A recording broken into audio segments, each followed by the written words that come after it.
Give a brief introduction about yourself. Sir, I belong to Bijnor district in Uttar Pradesh. I've done my primary education from Aligarh Muslim University. Then I came to Noida. From there I did my graduation in Electronics Communication Engineering. Currently I'm in Indian Revenue Service. I'm under training in Faridabad. You have not mentioned that in your DAF? Actually, when it got allocated till that time, It was not there. Okay. So tell me, now that you are a member of the civil services, why it is happening that engineers are aspiring to become civil servants only? They are not pursuing their future in the core engineering? so the first thing is the employability issue. I'll say the kind of engineering graduates we are producing, their employability is very less.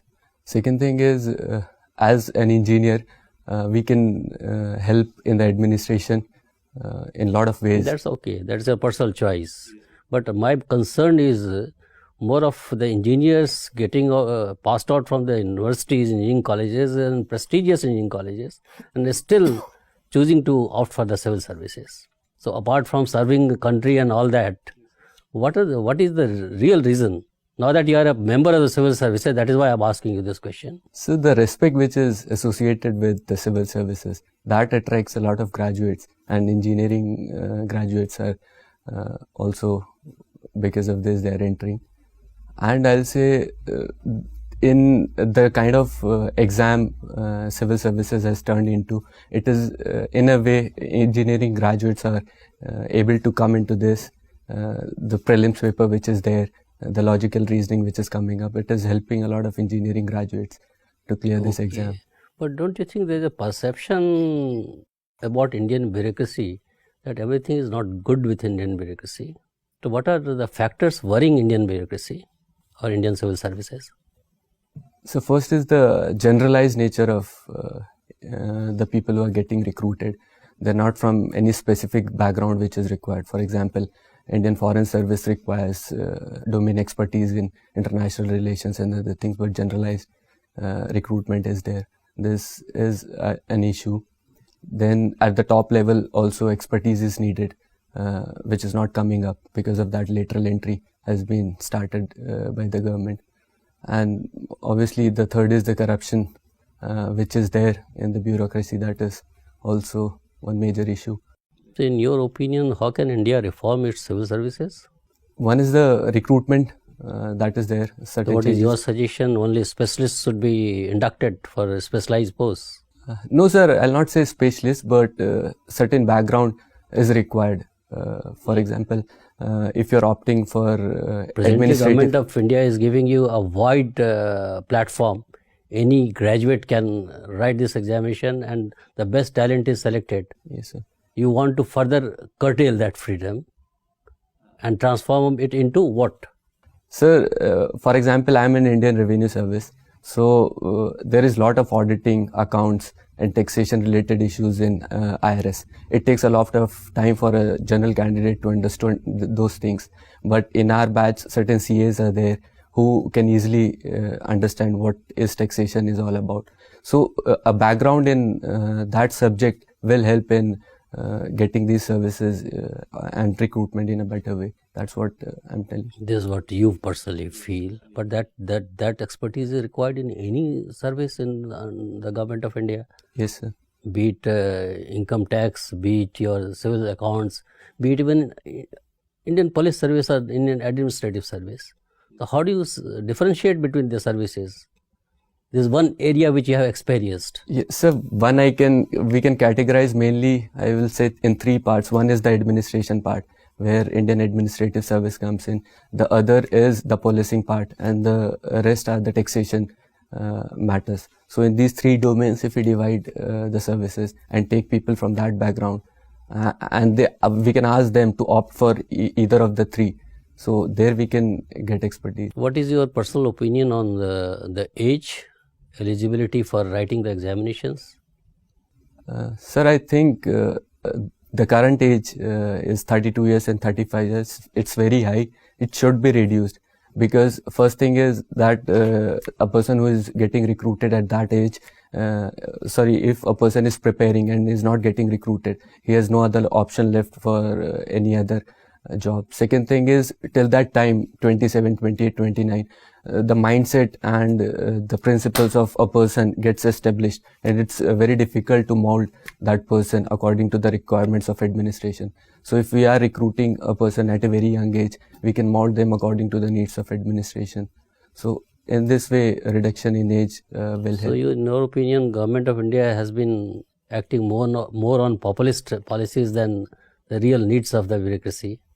Sir, I'll say, because a large group of students are there who will protest against this thing, and it's very difficult for the government in power to take such decision.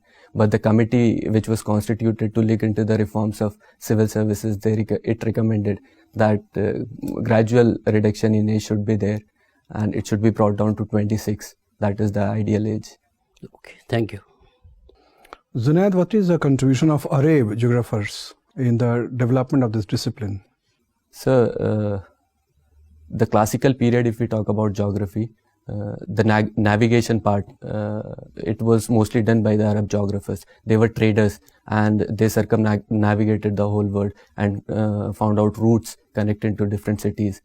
Then the monsoon, it is also said that was discovered by the Arab geographers, Arab traders.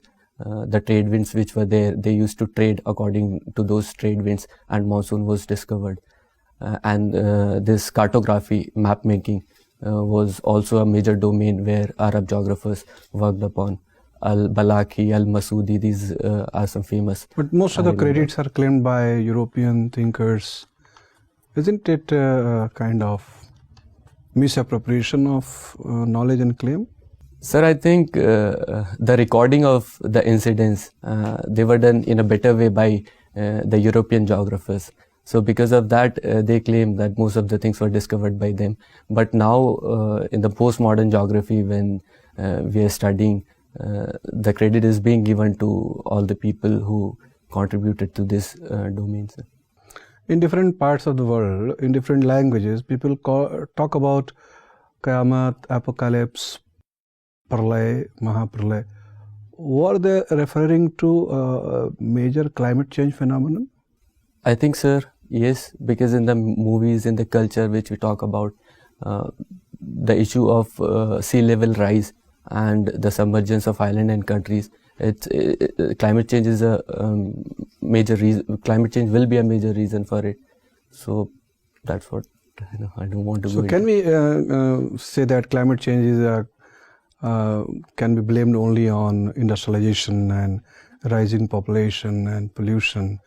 Climate change may take place due to a natural change in the course of paradigm and order of the universe.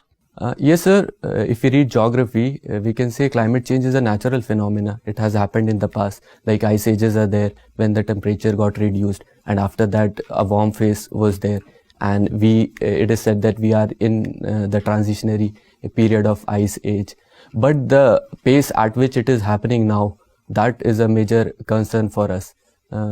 Certain reports are there, IPCC report is there, which says that glaciers are melting at a rapid rate, sea level rise 0.13 inches. Magnetic field is also shifting, somebody is claiming. How do we know that magnetic field is shifting? And what are the implications? Sir, paleomagnetism is a thing in geography which talks about this shift in magnetic field. The rocks which are there, which comes out in the mid-Atlantic ridge, the alignment of the particles, it is according to the magnetic field of the Earth. So when we studied those rocks, we found that in the recent years it has changed. But we cannot say with proof that it has happened because of some climate change or thing, because it's a process which has happened in the past also. So study is going on to ensure that whether it is the effect of climate change or it's a natural process, because these magnetic cycles, they do change after a period of time. Some countries are producing gas and other ores in the North Pole region, and that is disturbing the entire ice cap there. What kind of implications are there in the seasonal pattern due to these human activities? Sorry, sir. Okay, thank you. Zunaid, Yes, sir. Zunaid, you studied from AMU initially, and even your current address suggests that you have some connection with Jamia Millia Islamia. Recently, we have seen hostilities against both these institutions, AMU as well as Jamia. It's not the case with India only. The fact is that such attack is visible in many countries. In India, it is more so. What do you believe is the reason of hostility against diversity, particularly against the minorities? Particular to the Against Muslims, to be precise. Sir, the first thing is the erosion of culture, which recently attack happened in New Zealand, and the theory which he gave was the great replacement, that their culture is being eroded by the invaders and by the migrants who come in. So certain section of people feel that there is a threat from the other community, and because of that they take in. Second, I'll say that particularly about AMU and Jamia, the reservation policy which is there, these are minority institutes and they don't provide reservation. So because of that, there was a backlash, and incidents like Jinnah portrait was there in AMU, and due to it, a backlash happened. But I think this is more of political in nature. Whenever elections comes in, these kind of issues arise. In general, I don't think there is such an issue, sir. Okay. Zunaid, you did your electronics and communication engineering. Also, you're a student of geography. You'll be able to answer it properly. This electronic waste has become quite a huge problem. And there seems to be actually no set protocol that ensures that electronic waste we can actually get rid of electronic waste properly. Do you believe that electronic comforts we are deriving, they're more of a trouble rather than convenience? So with coming of technology, certain problems also come. This is with e-waste also. Technically, tell me, what is, say you have microprocessors. What are the problematic part in microprocessor so that it is so difficult to safely dispose it? So the semiconductors, chips which are integrated on the microprocessors and microcontrollers, the disposal of those things is a major problem because... But they are natural products, so they will decay naturally, isn't it? No, sir, the handling of those e-waste is also a major issue. In India, if we say 90% is being handled by the unorganized sector. So there a major issue is there. 18 lakh tons of e-waste is being generated annually. And how we manage that e-waste, that is a bigger problem than getting it generated. But the e-waste management rules which have come in, they have provided for extended producer responsibility, wherein who is the manufacturer of the electronic products, they have a responsibility towards the waste. Then the electronic components which are there, everything is covered under e-waste, and states have been given the responsibility, the municipal authorities, to work in tandem with the central government. So these ways are there, but I think the 3 R's which we talk about, reduce, reuse and recycle, they can help a lot in e-waste handling. It is also said that one is a tangible e-waste which is visible. But there is a huge amount of data also which needs to be destroyed, but it keeps piling and taking up resources at different clouds and individual hard disks. Do you believe that that is also going to be a problem someday? We have huge data which we may not be knowing, but will be misused or will be piling. Yes, sir.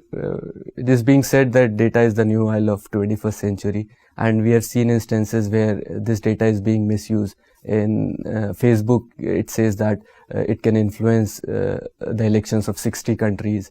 Then similar kind of things are there where data is commercial companies, they are profiling the customers, and selective products they are putting up on their screens. So there is an issue of this data. That's the reason why data protection, draft data protection bill came in, BH Krishna committee was constituted, and the measures which is, they said that security of data, consent, related to consent, there should be explicit consent from the persons from whom data is collected. Then one thing is coming up that right to be forgotten should be there. If you are providing data, then individual should have the right to be forgotten from the servers. So that is also a new thing which is coming up. So this new issue will be tackled if these things are Thank you. implemented. Junaid, Yes, sir. you are from UP. Yes, ma'am. Tell me 3 exclusive problems of UP. Ma'am, the first thing I'll say is the governance part, administration. Law and order issue is a major one, the policing. The second thing I'll say is the rural distress. It is there in the other parts also, but a population of 19 crores and mostly engaged in agriculture. So it has become a major issue there. And the third is the industrial activity, because mineral resources are not there in UP. So electricity and other things are very costly. So business investment is not that much. So because of that, the GDP of UP is not up to its potential. So these are the 3 things which I... And what do you think about the policy of UP government to have this shooting in the leg? Encounters? Ma'am, this is a reactive reaction, I'll say, to solve the problem. But according to me, it will not properly solve the problem, because encounters in itself has a negative connotation, that police are killing the criminals. That is not the job of police. Judiciary is there to decide who is right and who is wrong. And Supreme Court has given certain guidelines in encounters. So that need to be taken care of, and more focus should be there on the community policing, which is an essential part of police, rather than killing the criminals. So that will help in improving the scenario. Okay. What is the sex ratio of Uttar Pradesh?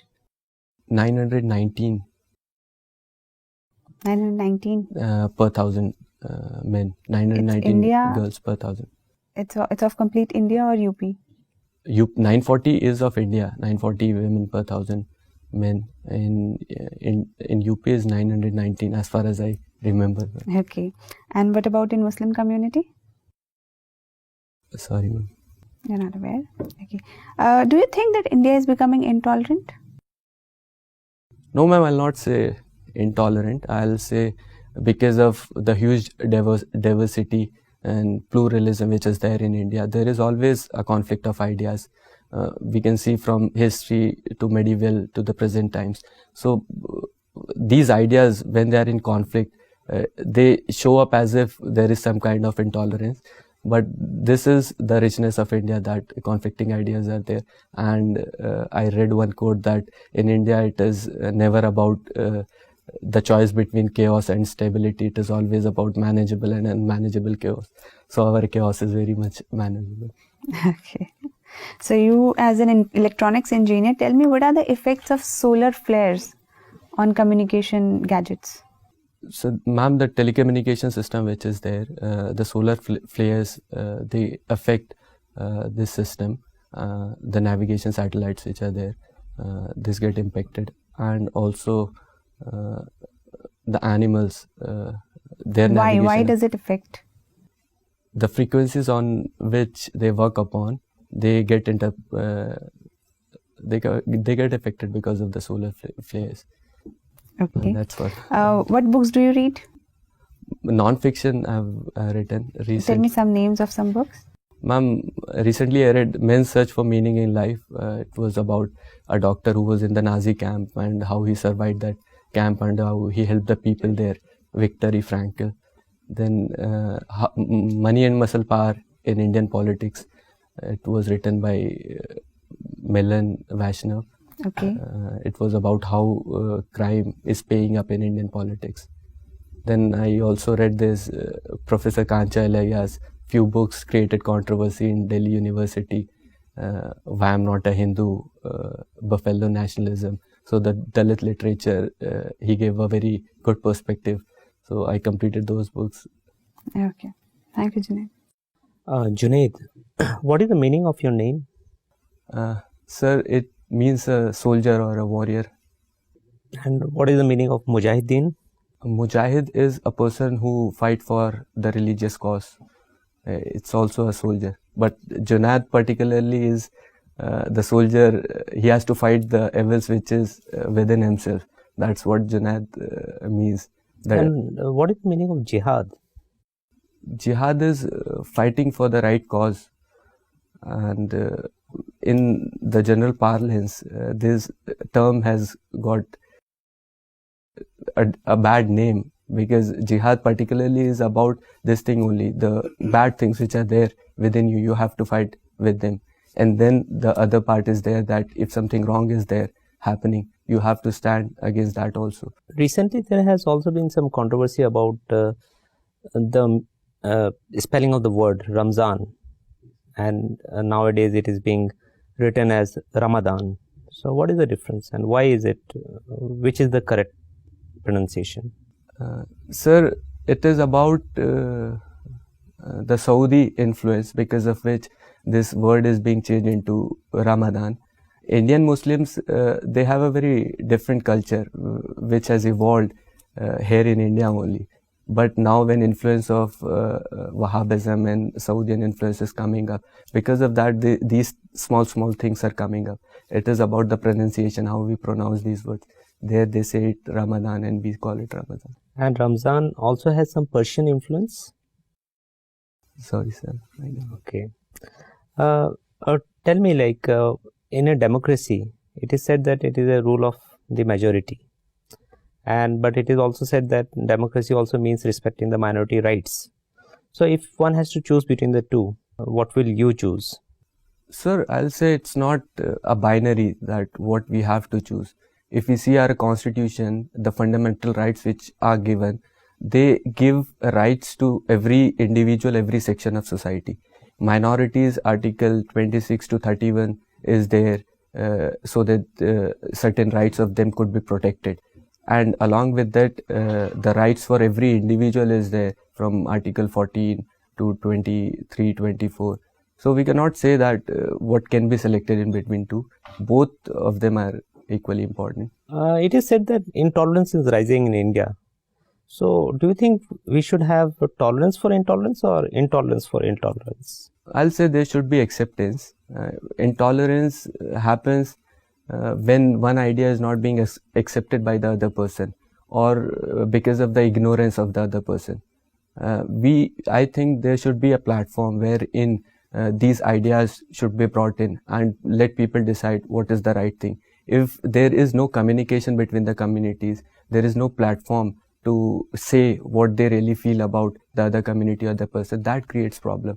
So if we can give platform, then these things can. Okay, Junaid. Tell me, this Arab Spring, it started with a lot of fanfare, but it has almost fizzled out. And even in countries where some changes were brought about, status quo has been restored. So what is the reason for this? So the Arab Spring, which emerged in Tunisia, it started. A person who was a police official who was there, and he did something. Give me the wrong reasons with for person. it fizzling out. So the ideas for which it came up, the individual rights, popular government, sovereignty, the people looked upon on the Western institutions, and they feel that the people, they are more, they have more freedom, the accountability of government is more. So with these things, the Arab Spring came, but in the later phases, in the later period, the governments who came into power on these things, they were not able to provide the solution to the problem because of that. Why are the Middle East countries very much wary of this Muslim Brotherhood?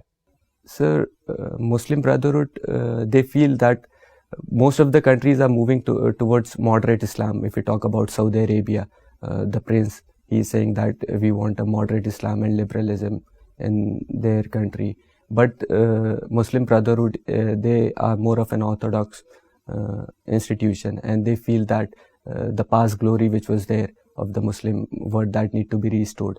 And they did problems in Egypt and other parts. So the countries feel that.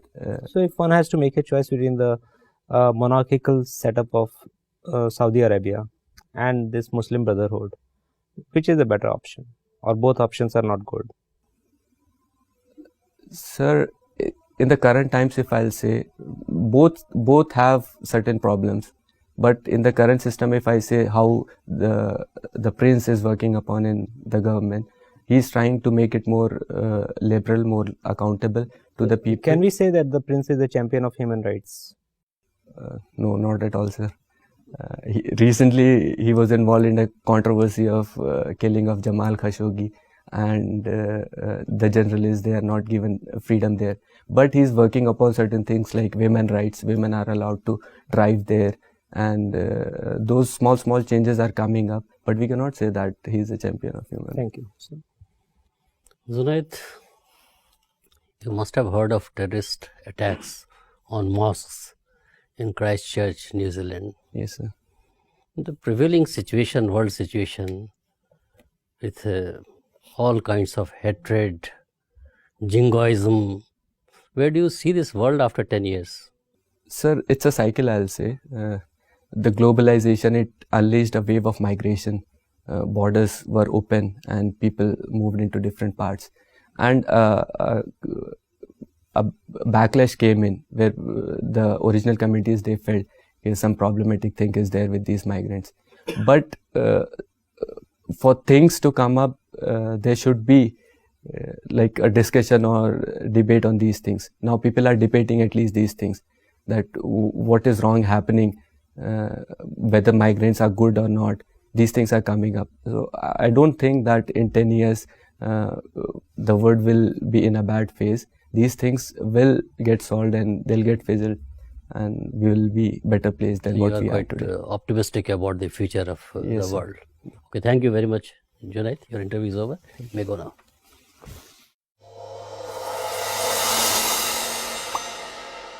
Come, Junaid, sit. Thank you, sir. So, how was it? It's good. Some areas I could have done better. When is your interview? 28th of March, sir. 28. 28, 28th yes. of March. Last time you got very good marks, I believe, in the interview. Yes, sir, 190. 190 you got. So, which this theory pulled you down or what? Yes, sir. Geography optional. Geography. This time, how have you fared compared to last year? Sir, I'm hoping it was better. Your than that. interview has been excellent. Your entire